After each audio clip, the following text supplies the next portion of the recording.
Goulet. I'm the chair of the World Language Department at Freedom High School. And when Mr. Christopher and I spoke the other evening, or the afternoon, about some things he'd like me to bring to your attention, and I also spoke to members of my department that they would like me to bring to your attention.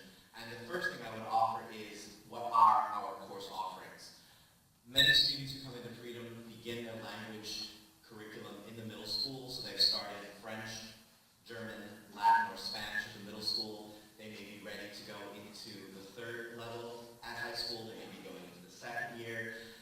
And I used to teach at two middle schools in Leesburg, and I often counseled some parents, like Mr. Fulton said, at 11:30 one Friday morning in June, a parent called and said, "My son only got a B+. Will he get into UVA in 6 years?" And I actually saw him a few months ago, and he was applying to UVA, and he was going to do fine. But the best part about languages in the middle school is the expunge. If a student is not successful, we want them to consider that option before they come to Freedom High School. If a student is not quite ready to be in level 2 or level 3, being at the leading edge of the curve is going to put them in a position to be more successful than being at the trailing edge of the curve. So I offer to you, if your son or daughter is currently taking a language at Lunsford, and you see the mid-year grade, and you think about at the end of the year, it is possible to expunge, it is possible to change your course registration. I hope Mr. Fulton did hear that part. But we want them to be in the proper level. We would like them to be in a level where they're going to be successful, because it will be less frustrating for them, it will be less frustrating for you, and quite frankly, it will be less frustrating for me, for my teachers, and for our counselors. The biggest change coming from Lunsford Middle School into Freedom High School is the availability of ASL. There have been a couple of new developments with American Sign Language as a recognized language in the last few years.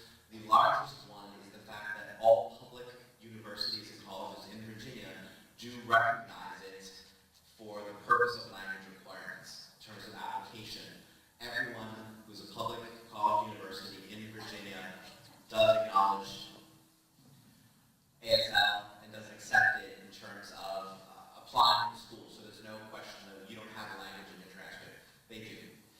This is somewhat more recent, so students who have taken it are being successful in getting in. Not all universities offer ASL. Students may not necessarily get credit for taking it, but they will it will fulfill an entrance requirement if there is one at a school. So there's ASL 1 through 3 in high school. There is French, German, Latin, and Spanish, 1, 2, 3, 4, 5, and AP. Levels 4 and 5 are honors courses, so they carry a different weight in terms of the GPA, and then the AP course. In general, the students who make it into AP started in 7th grade. Those tend to be our strongest students. That's not to say that some students either come from a heritage background, or they're native speakers, or they're exceptionally proficient, and so they will jump over a level 5. Usually they'll go from 4 into AP. But the curriculum, for the most part, is written with all of these courses as separate entities. But I do want to point out that sometimes we do have coterminous or co-scheduled classes, and we have contingencies for that too. I'd like to dwell for a moment on the level 3 of French, German, Latin, and Spanish. That is one of the biggest, if I look at registration, level 1 and 2. Level 3 is very large, tapers a bit in 4, and then 5 and 8 are much smaller. We want students to be successful, and we want to help them be successful, but we need to make you aware of what it's going to require for them to be so. Level 3 is an incredibly intensive year. I have taught French and Spanish, I do read German, but I teach Latin at Freedom. I offer to you this. The corpus of Latin grammar almost doubles between the 2nd and the 3rd year. So what they learn in year 1 and 2 will almost double after the end of Latin 3, for example. Similarly, in French, Spanish, and German, there is an enormous amount of material to be learned. It is a very challenging year. It is the precursor to the honors level. In Latin, we are reading entire literature.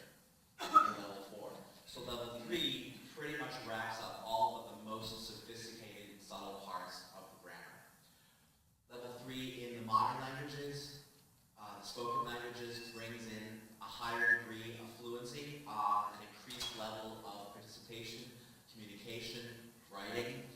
It also begins to touch on the more subtle, the more nuanced, and the more technically complex points of grammar. The amount of material increases, the level of difficulty increases, but for freshmen coming in who did okay, and language came fairly natural to them, and they didn't have to study very hard in elementary school, they can be very, very successful, but there's a new level of balancing. I have a student right now who's playing basketball tonight, and she's had a little bit of a dip in the middle of the year because winter season, she's playing basketball. She doesn't quite have as much time to study, but her vocab lists are getting a little bit longer, and her constructions are getting a little more complex. And so she's really struggling to find that balance.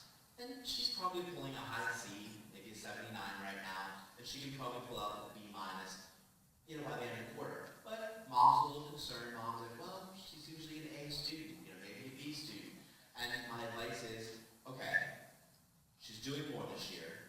The course is more difficult, and she has to learn to balance and adjust. And whereas she probably took an advanced mathematics and an advanced language course in middle school, that was 2 out of 7. Well, now she's taking 7 out of 7 high school level courses. And so I offer this to you, and this is part of what I say to parents on back to school night in September. Please don't be put off and don't discourage students from taking the level 3 and level 4. Our counselors are really telling us that universities are looking for students to reach the highest possible level of language. So if it's the senior reaching level 3 or the senior reaching level 4, it adds distinction to a student's application if they've gone to a more literary or a more sophisticated level of language rather than stopping at simply 1 and 2 being done, or even to level 3 and getting the advanced diploma as a freshman. If they're taking 3 years off,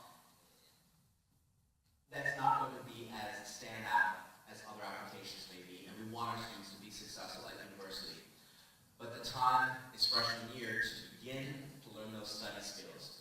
All my faculty work with students not just in the content, not just on mastering the material of our language, but also the skills to do so. I spend a lot of time in class modeling some behaviors. I work with a lot of students outside of class. So please be aware, if you're A+ student, suddenly comes to class, comes to Freedom High School, takes level 3 in any of the 4 languages offered in middle school, and they're pulling in B's, that's not a bad sign. In Loudoun County, a B and A is still mastery. Please do not be suddenly alarmed. If they're pulling C's and you're concerned, we can talk. If they're pulling B's and you're still concerned, we can talk, but my nerves are not going to be shaken, and I will offer you a great amount of praise and encouragement for your student without, again, raising too much alarm, because that's okay. If they're getting a B, they've mastered the material. 8 or 9 times out of 10, they're hitting the mark and they know what they're reading. And that's really, really good. And that's okay. Because if they can pull that as a freshman in a 3rd-year language with all high school courses, doing things on the side, that's a great place to begin.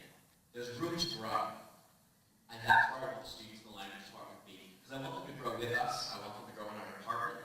I would like to see multiple sections of some of our AP courses. There are courses right now where 5 and AP meet simultaneously, and we work through it. The county has plans for this. But we would all love the chance to separate out our courses, because it's a different course. It's enriching in a different way, pardon me. So consider this as your child, as your son, your daughter is registering for courses. Level 3 is not something to be afraid of, but level 3 is something to be respected in languages, and so level 3 is something to be acknowledged that, okay, we can tackle this, but it's going to take more effort than level 1 and 2 did. And you can get an advanced diploma with 2 years of second language and 2 years of a third, or you can take 3 years. And we really encourage as many students to go to the higher levels. That's a conversation Mr. Holt and I have every year. And he's very supportive of the department. And I appreciate that, and I appreciate the support our parents give to see that their students are successful.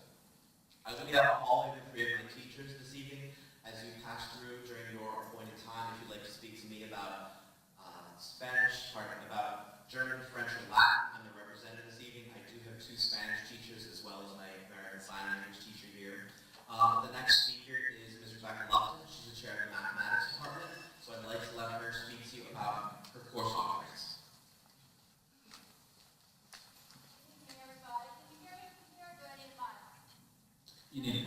be taking. Guys, just so you are aware, the sheet that you picked up on your way in has we follow that in order, so you can take notes on that sheet, and then the course selection sheet is just a tool for you to use. We've distributed those throughout the process as we started out with the resume registration process. So just wanted you to have an opportunity to use that paper to take notes when you go home and talk to your student about course selections and choices for next year. You'll be able to remember all the information we shared with you tonight. We'll also put it up on the website and share it with the 8th grade counselors as soon as we're able to post it. Here's Mrs. Rebecca Lovely. Okay. I trust that everybody got the sequence of courses, and there was also a list of criteria that you should look for. There were 5 things on that list. To answer the question, is my student ready for an honors math course? This is the first time, Algebra 2 Trig is the first honors math course that Loudoun County offers. So if your child right now is taking Math 8, they will go into Algebra 1. There's really not an option.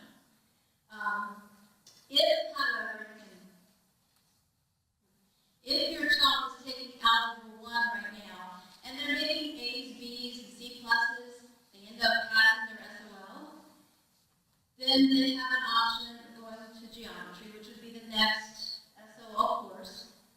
If they're struggling in Algebra 1 and they need some additional reinforcement of those skills, there's also the functions, Algebra 1 and data analysis class. It's a modeling class. It's a great class for students to reinforce their skills there. So if your child's taking Algebra 1, those are your 2 options. If your child right now is in geometry and they're making A's, B's, high C, pass their SOL, then they have an option going to Algebra 2. Notice I said Algebra 2. They're making a C in geometry, they should not go to Algebra 2 Trig.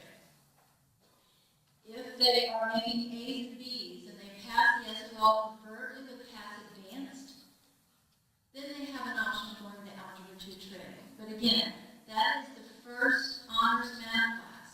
So please take a look at those 5 criteria I gave you earlier. They're on the table out there.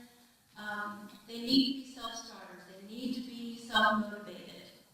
They need to be willing to work through some struggles they're going to have, because I guarantee you they will struggle.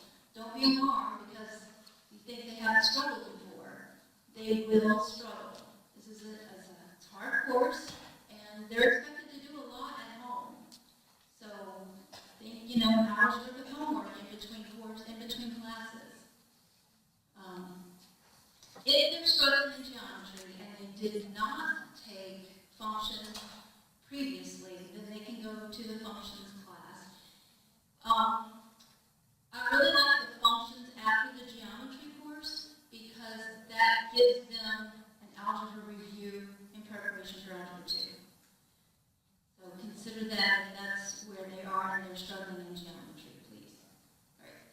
And then if they're taking Algebra 2 now as an 8th grader, then they should probably go into advanced algebra and pre-cal. Okay. Some parents have a question, can my child go into math analysis, which is the course after Algebra 2 Trig? That's not recommended because they didn't get the trig in Algebra 2. Okay. Next slide, please. If they're taking Algebra 2 Trig right now, then they have an option going into math analysis. Again, if they pass advanced on their SOL and they have A's and IB's. Okay. So you can see the options there. You have the sequence of courses. And please, if you have any questions and you want to see me after this is over, I'll be hanging out here in the front and you can come find me and I'll be glad to answer any questions you might have.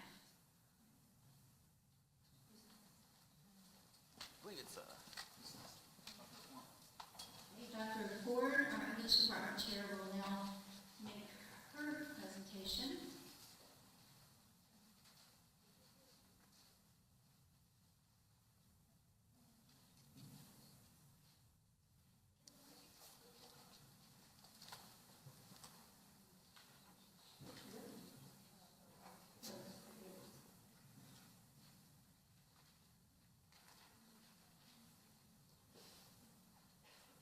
have been relegated to this spot, I think.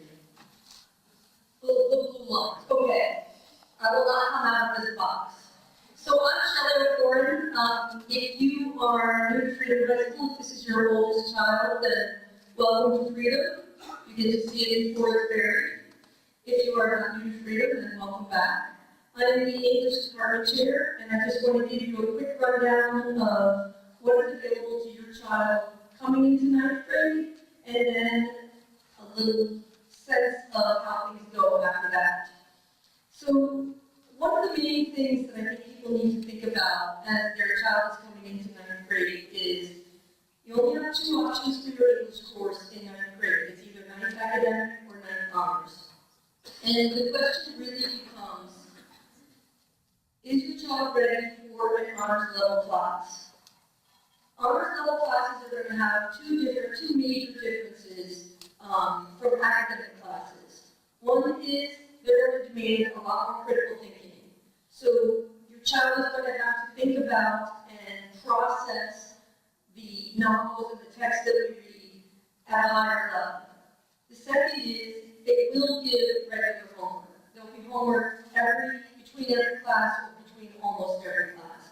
So as a family, we'll need to think about where is the student in terms of working outside of class. If homework is a major struggle, then you might want to go with academic and think about this at a later time.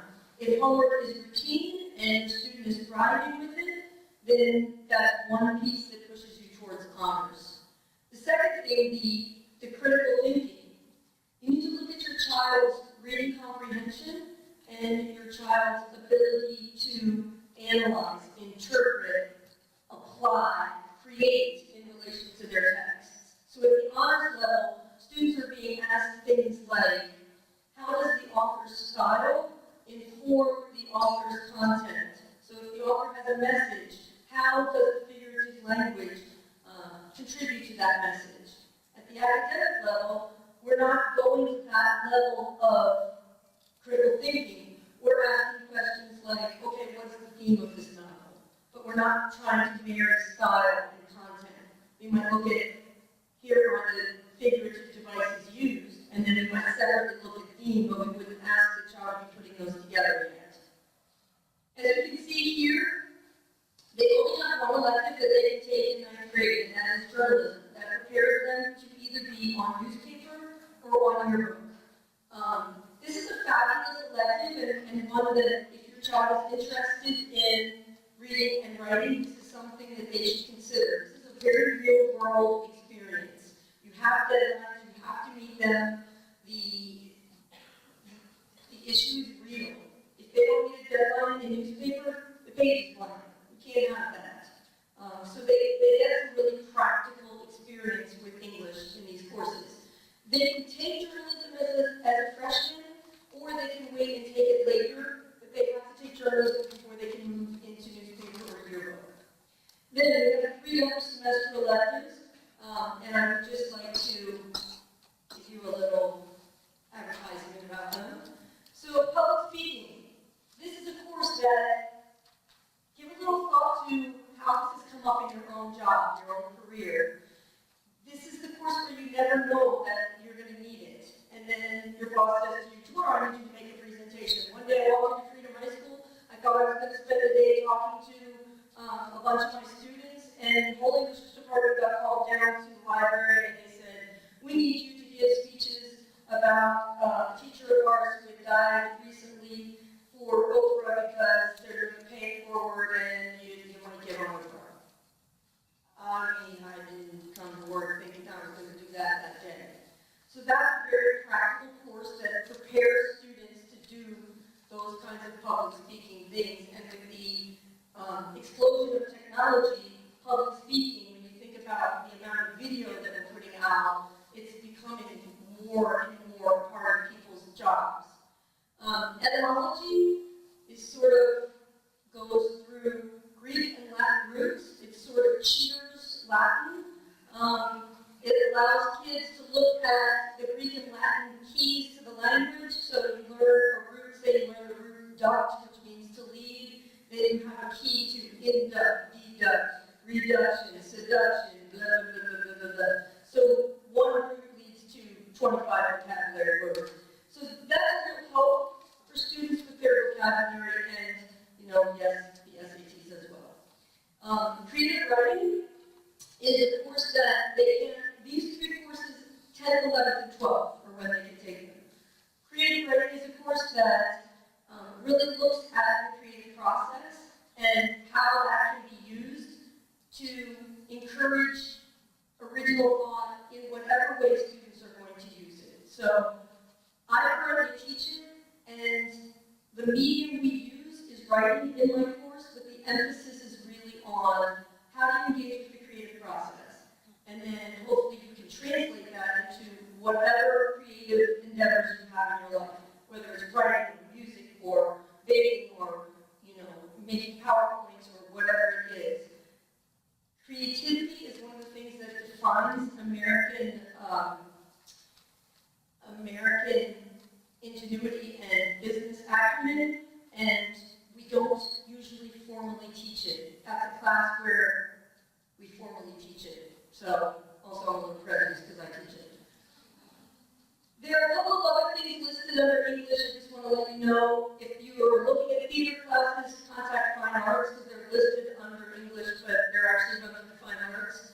And they do have a course that you might have no idea what it is. It's called 21st Century Literary Strategies. That's a course for students who are struggling with reading, and you should contact our reading specialist, who is awesome. Her name is, and it's kind of a name you won't forget, Beverly Weatherly. Contact her, she's awesome. And then, just one more thing I want to tell you.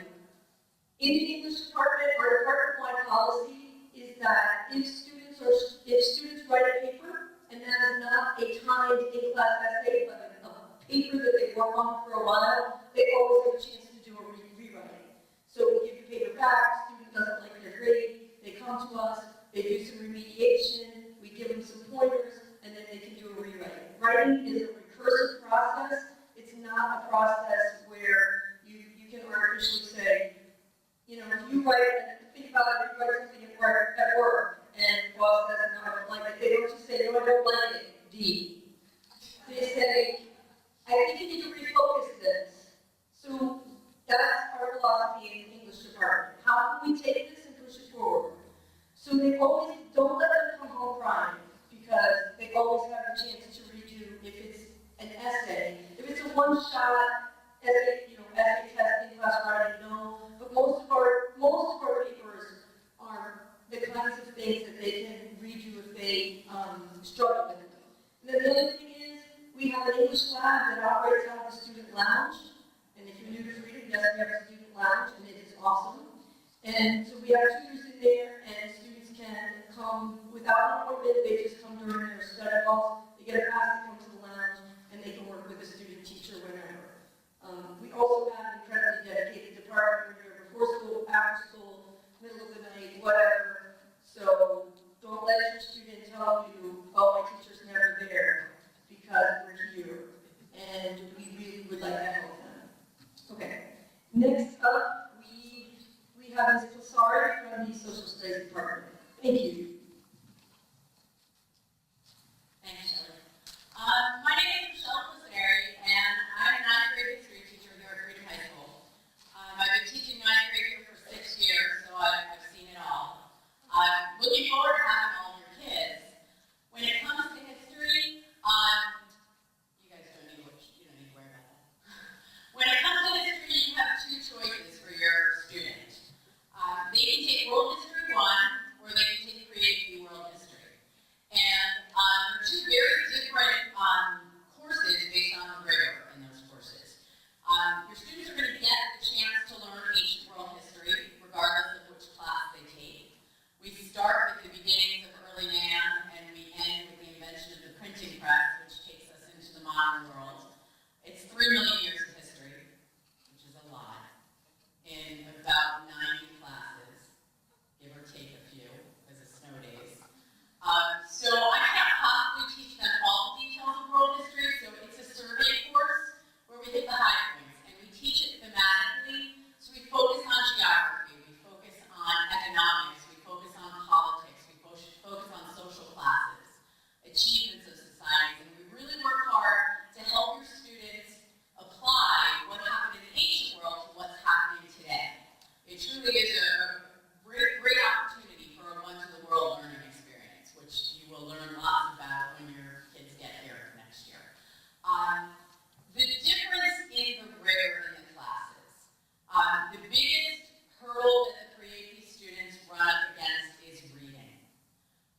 enjoy reading. It's miserable. I'm happy to let you all look at these textbooks. The Creative textbook is truly a college level textbook. It is dense. There is text. There are very few pictures. Motivation, self-motivation is important. You've got to be willing to do the work outside of class so that when you do come to class, we can be prepared to do something with that material. We can work on the skills. Note-taking, learning how to do that. It's more than just writing down things off the PowerPoint the teacher puts on the board. In World History 1, the PowerPoint on the board might have some names and some dates and some places. In Creative World History, it might just be a picture where the students have to listen and learn how to take notes from lecture. There's a lot of hands-on work that the students do, a lot of cooperative work where they're problem solving together. Again, it's a great class for the right student. So I'm happy to answer any questions later on this evening that you have. If you'd like to come look at the textbooks, they're here. If you go home and think of questions, please feel free to contact our counseling department and they will forward questions to us. And we can talk about it if your students have questions. They'll be getting more information from their 8th grade teachers as we go forward on this as well. So thank you, and I'm going to introduce Linda Golden, who is our science chair.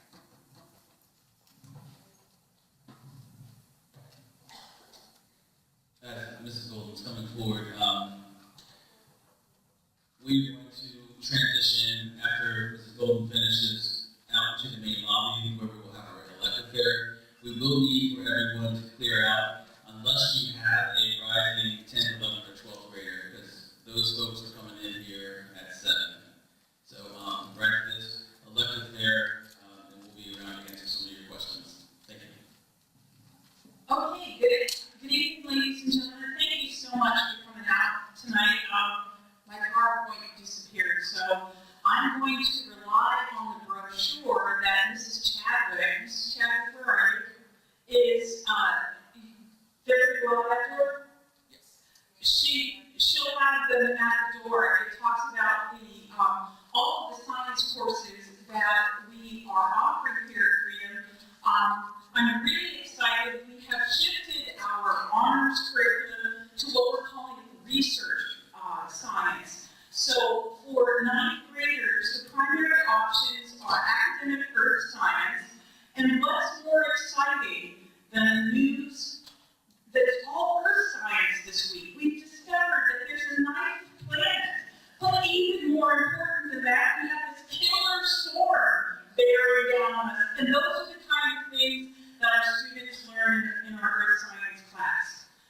Ms. Chadwick also has an article that talks about why earth science is so important to our students. So for our 9th grade students, we're recommending academic earth science if they're not really all that excited about science.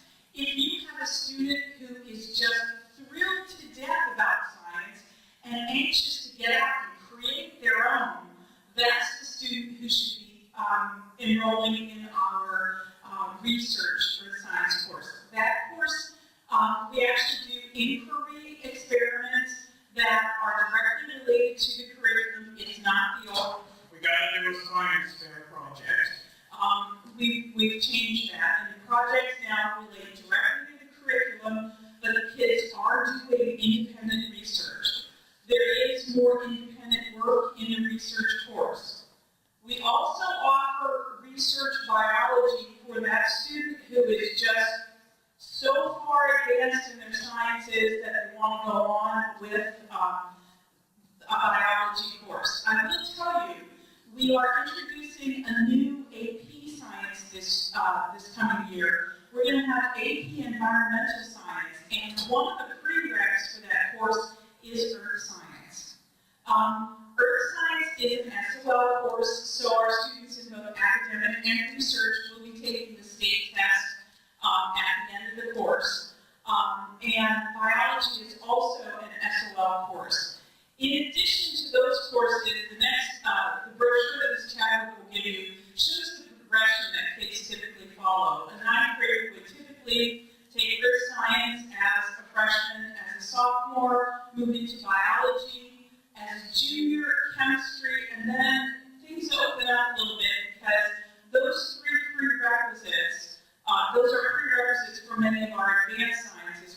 offering AP Physics, Chemistry, Biology, and now Environmental Science. And the course that I was hoping to have Ms. Chadwick talk to you about is our geospatial class, which is Geographic Information Systems. It's learning to use this wonderful tool called ArcGIS, which is a program that allows students to look at any data that has a geographic component and analyze it. We offer that as one of our free electives. Ms. Chadwick and I will be in the back of the auditorium after we're done in here, and we can answer your questions, and she will gladly give you the brochure that has our progression of studies on it. Mr. Christopher, are we about out of time? Yes, ma'am. Okay. Thank you so much for coming out this evening, and I know that all of our teachers are here and willing to answer. All the teachers that are here are very